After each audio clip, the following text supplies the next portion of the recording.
Welcome friends. தமிழும் சரஸ்வதியும் serial இன்னைக்கு எபிசோடில் வரக்கூடிய இன்ட்ரெஸ்டிங்கான சீன்ஸ் பற்றி பார்க்கலாம். வசு சரஸ்வதிக்கு கால் பண்ணுறாங்க. நீங்கள் சொன்ன மாதிரியே நானும் கார்த்திகிட்ட பேசினேன் அப்படின்னு சொல்கிறாங்க வசு. ஆனால் கார்த்தி ரொம்ப கோபப்பட்டு கத்திட்டான் அப்படின்னு சொல்கிறாங்க.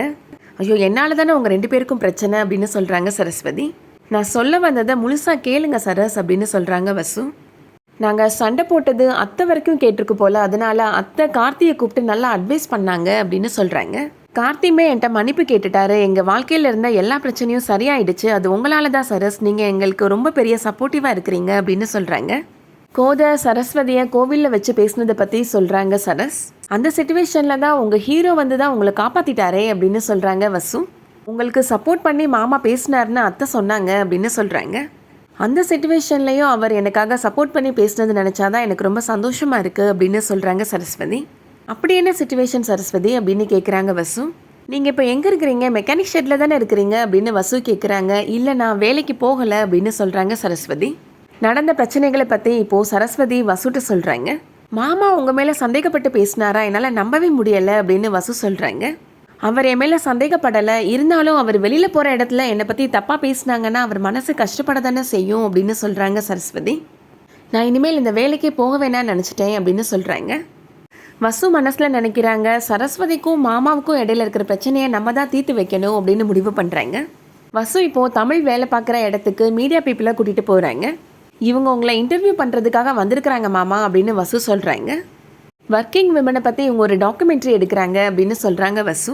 அதுக்கு எதுக்குமா இங்கே கூப்பிட்டு வந்த? பக்கத்தில் ஒரு மார்க்கெட் இருக்குது, அங்கே நிறைய லேடிஸ் வேலை பார்க்குறாங்க, அவங்கள போய் இன்டர்வியூ எடுங்க அப்படின்னு தமிழ் சொல்கிறாரு. வசு சொல்கிறாங்க, ஒர்க் பண்ணுற விமனுக்கு சப்போர்ட்டிவாக இருக்கிற ஃபாதர், பிரதர், ஹஸ்பண்ட் அவங்க எல்லாரையும் இன்டர்வியூ எடுக்கிறாங்க. இது மூலயமா வேலை பார்க்குற பெண்களுக்கு அவங்க குடும்பத்திலேருந்து சப்போர்ட்டிவ் கிடைக்கும்ல அப்படின்னு சொல்கிறாங்க. உங்கள் ஒய்ஃபை மெக்கானிக் வேலைக்கு அனுப்புறதுக்கு நீங்கள் எப்படி சம்மதம் சொன்னீங்க? அவங்களுக்கு எப்படி நீங்கள் இவ்வளோ சுதந்திரம் கொடுத்தீங்க அப்படின்னு இன்டர்வியூவில் கேட்குறாங்க. தமிழ் சொல்கிறாரு, வேலையில் எந்த ஏற்றத்தாழ்வும் இல்லை அப்படின்னு சொல்கிறாரு. சரஸ்வதிக்கு நான் எந்த ஃப்ரீடமும் கொடுக்கல, பெண்களுக்கான ஃப்ரீடம் அவங்கக்கிட்டேயே தான் இருக்குது, அது ஆண்கள் பறிக்காமல் இருந்தாலே போதும் அப்படின்னு சொல்கிறாரு. அவங்க வேலை பார்க்குற இடத்துல நிறைய பிரச்சனைகள் வருமே, அதுக்கு நீங்கள் எப்படி சப்போர்ட் பண்ணுறீங்க அப்படின்னு கேட்குறாங்க இன்டர்வியூவில். அதுக்கான பதிலை இப்போ வசு சொல்கிறாங்க. எங்கள் குடும்பத்தில் கூட ஒரு பெரிய இஷ்யூ வந்துச்சு, அந்த டைமில் கூட சரஸ்வதி தமிழ் மாமாவுக்கு சப்போர்ட் பண்ணி அவங்க கூடவே நின்னாங்க அப்படின்னு சொல்கிறாங்க. சரஸ்வதி ஒரு பெஸ்ட் ஒய்ஃபாக தான் எப்போதுமே சப்போர்ட்டிவாக இருக்கிறாங்க தமிழ் மாமாவுக்கு அப்படின்னு சொல்கிறாங்க. அப்படிப்பட்ட ஒய்ஃபுக்கு கண்டிப்பாக எங்கள் மாமா சப்போர்ட் பண்ண தான் செய்வார் அப்படின்னு சொல்கிறாங்க. தமிழ் இப்போது சரஸ்வதிகிட்ட கோபப்பட்டு பேசாமல் இருந்தது தப்புன்னு ரியலைஸ் பண்ணுறாரு. இதுக்கிடையில கோதை வீட்டில் நடக்கிறத காமிக்கிறாங்க. ராகினி அர்ஜுன்ட்ட உங்கள் ஷர்ட்டில் இருக்கிற பட்டன் எங்கெங்கே போச்சு? இது நான் உங்களுக்கு ஆசையாக கிஃப்ட் பண்ண ஷர்ட் அப்படின்னு சொல்கிறாங்க. பட்டன் எப்போ அறந்துச்சுன்னே எனக்கு தெரியலை அப்படின்னு சொல்லிட்டு இருக்கிறாரு அர்ஜுன். நடேசன் இப்போது கையில் ஒரு பட்டனை கொண்டு வந்து இந்த பட்டனாக பாரு அப்படின்னு கேட்குறாரு. இதுதான்ப்பா அப்படின்னு சொல்கிறாங்க ராகினி. இது என்னோட ரூமில் இருந்துச்சுமா அப்படின்னு சொல்கிறாரு நடேசன். அவரோட பட்டன் உங்கள் ரூமில் எப்படிப்பா வந்துச்சு அப்படின்னு ராகினி கேட்குறாங்க.